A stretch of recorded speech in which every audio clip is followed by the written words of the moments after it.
Welcome back, everyone. Thank you for joining me. Ali Casey here from StrategyQuant channel.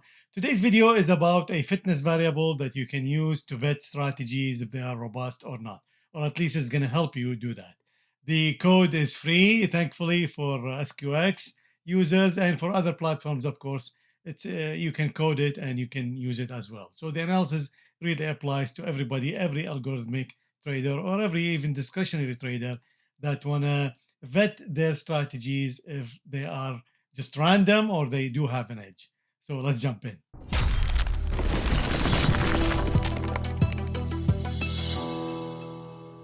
Okay, by now this is a given. You know what's coming. Hit the like button, share the video as this will help the channel grow.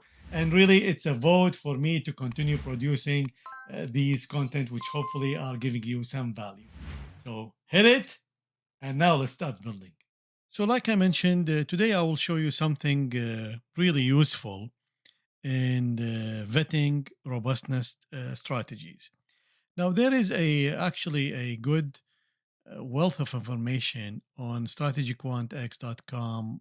There is documentation, blog, and code base. And if you go to the code base, basically these are let's say custom blocks, but they are coded in Java, so they're used directly. And you can import these using this import export. If you go to documentation, contents, go to import export, you can import all the codes here and add it. There are about 3 pages. These are done outside SQX. Sometimes they are joined, like for example, Kaufman efficiency ratio started here, and then now it's part of SQX. I think since 1.3.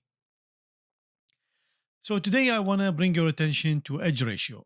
Edge ratio is really a good measure to vet strategies signal to see, since we are building with SQX mostly randomly, and if you're building thousands and thousands, millions actually of strategies randomly, you need some way to find that your edge is above random. And edge ratio is really a good way to do this. Now, this blog is written by CloneX, and it's really good. I highly encourage everybody to read this. It's not a long read, probably 10, 15 minutes.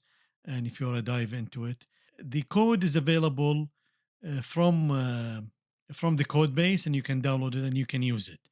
And I will explain to you how this edge ratio works.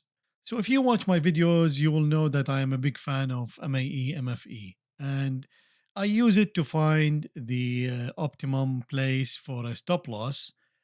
And you can find this if you build some strategies. Let's pick this one, for example, and you go to list of trades. You will find there is MFE and MAE.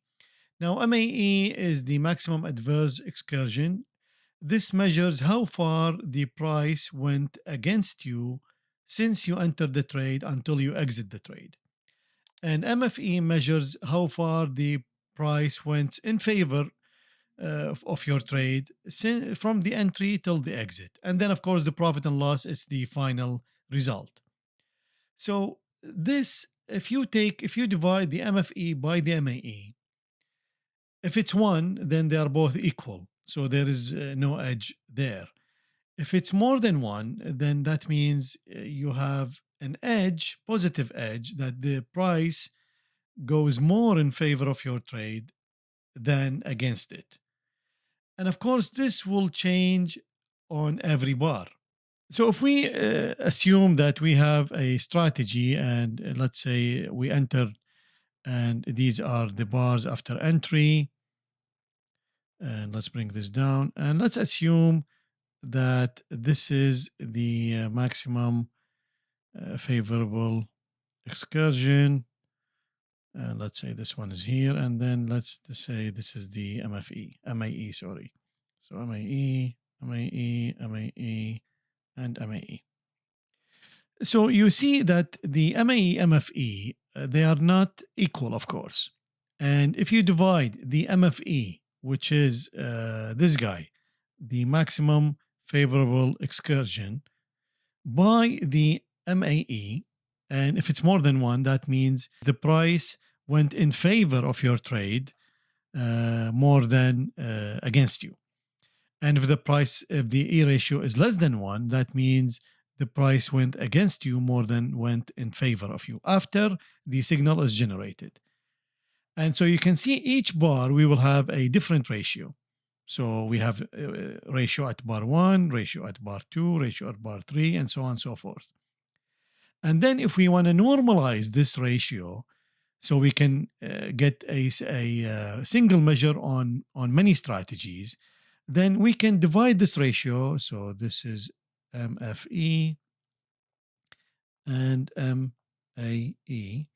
And you divide this by the MAE. And then if you divide both by ATR, then you can normalize on volatility. And so all instruments, you can measure the same thing. So that's good. Then we can normalize on volatility, and then we have one measure. It's like one indicator. It's like RSI going between 0 and 100 all the time on all instruments. So this way we will have same measure on all instruments. If the price is above 1, that means we have an edge.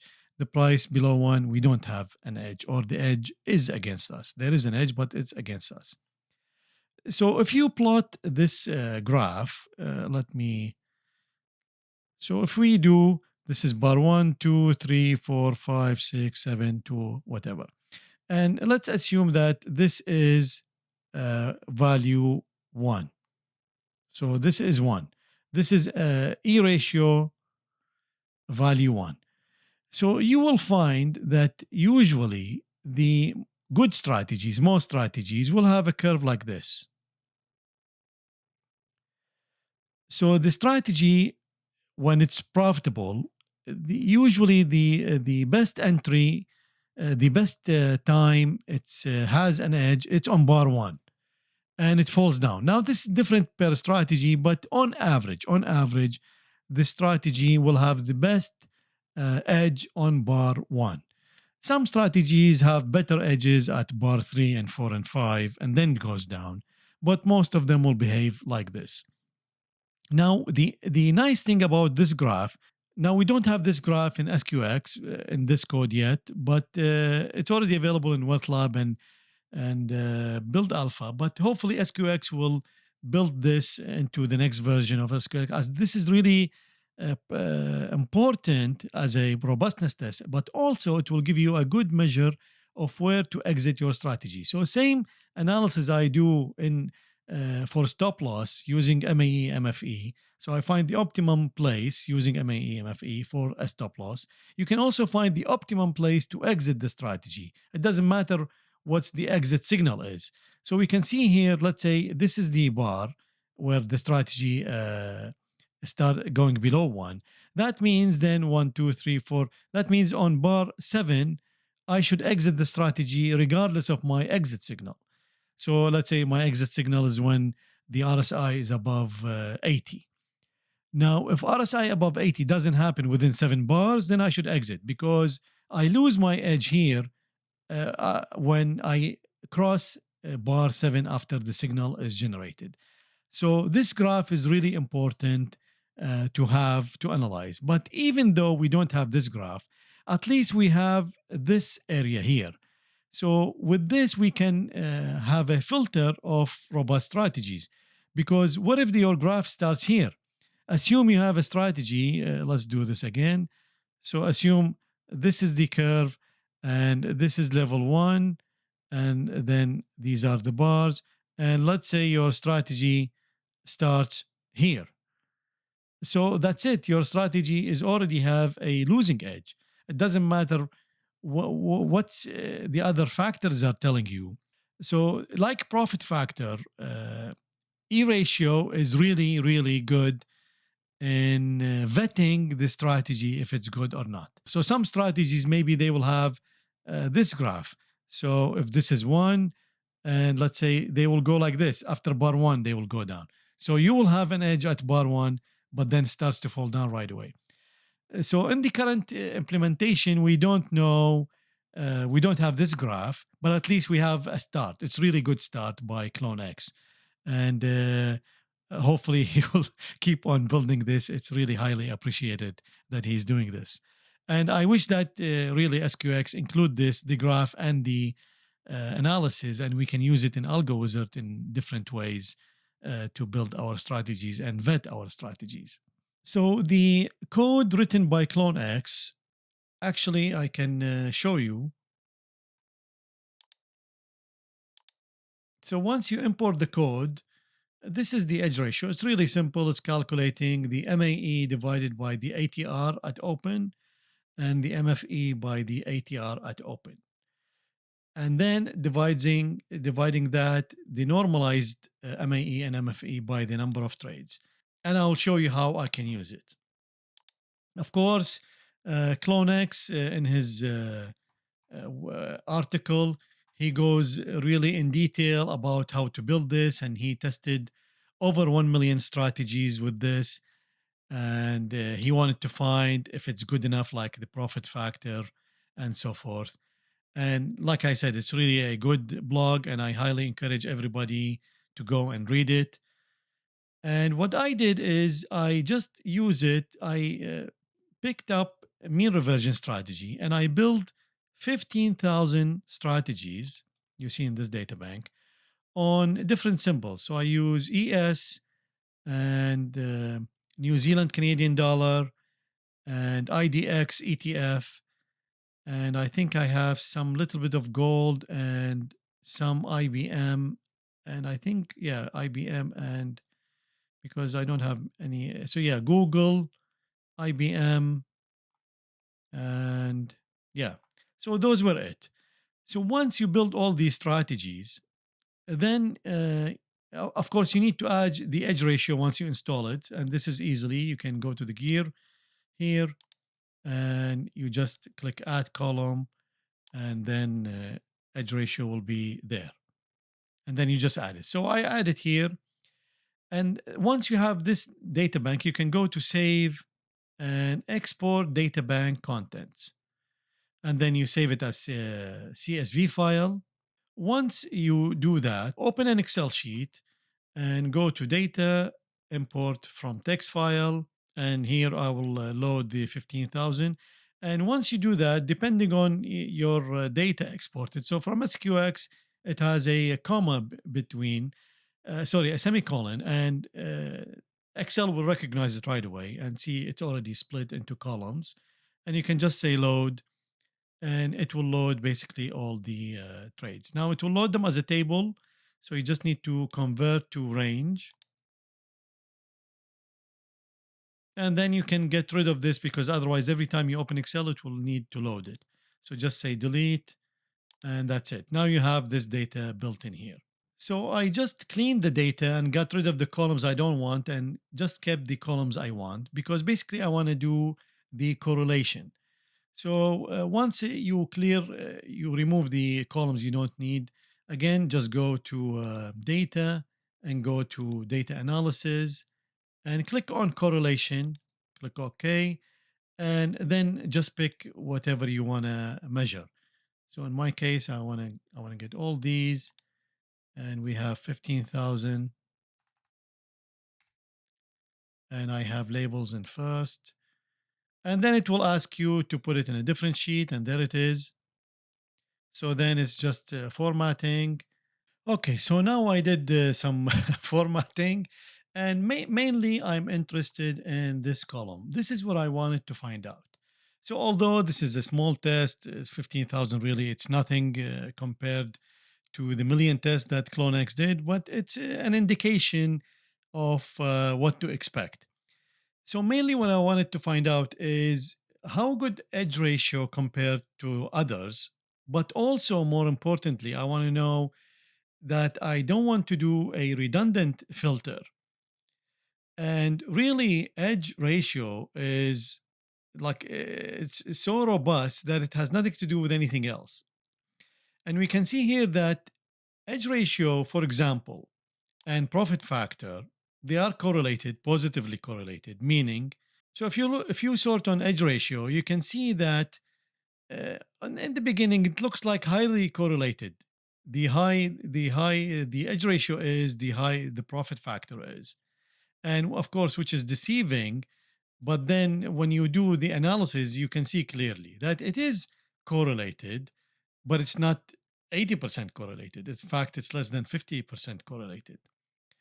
And interestingly, net profit is 17% correlated. Sharp ratio is 16% correlated. So these are very low. Win-loss ratio is 8% correlated. So this is good. That means if I want to build a strategy and I want to vet, so when you go to rankings, because here that's what I did in ranking, I just did edge ratio above 1.1 and average trade. So instead of adding more filters, then you should focus on some that are more important. So edge ratio and compound annual growth rate, they are less correlated. So it makes sense to have both of these because each one will work differently than the other. That doesn't mean they are not good, but it just means that it makes sense to maybe use one of them and maybe use the others. For example, Sharpe ratio is not highly correlated, and CAGR, as I mentioned, and win-loss ratio and average trade. So this average trade really is a good measure also. You want high average trade, and it's not correlated with high edge ratio. So when you have both of them, that's, you know, you have the best of both worlds. So again, this is a preliminary study. It's only 15,000 trades, and I'm waiting actually on Clonex to do his second blog, and he actually also mentioned that he is going to enhance the edge ratio code to provide more analysis. And hopefully SQX will include this and will include the graph as I showed you, because then that will be very beneficial in providing a way to stop exit the trade at a certain point. So I want to encourage everyone again to read this blog and download the code and install it. It's really useful. By the way, the code only works on the new version 131 and up. As they introduce the ATR variable, now you can use it in the code. So that's really good. And also keep in mind that this is calculated on ATR 14. So you cannot play with that ATR, at least for now, until we can manipulate that code in Algo Wizard. Great, you made it to the end of the video. Thank you for watching. I really appreciate it. If you have any questions, please do comment below or send me an email or join the Discord through the Patreon link down below, where I host question and answers weekly and I can answer in a more detailed way, let's say. If you are new to SQX, don't forget there is a $200 off using the link down below of their public pricing, which is really helps. You can use that to buy other stuff. And as always, good luck with your trading, good luck with your investing, stay safe, and I'll see you soon.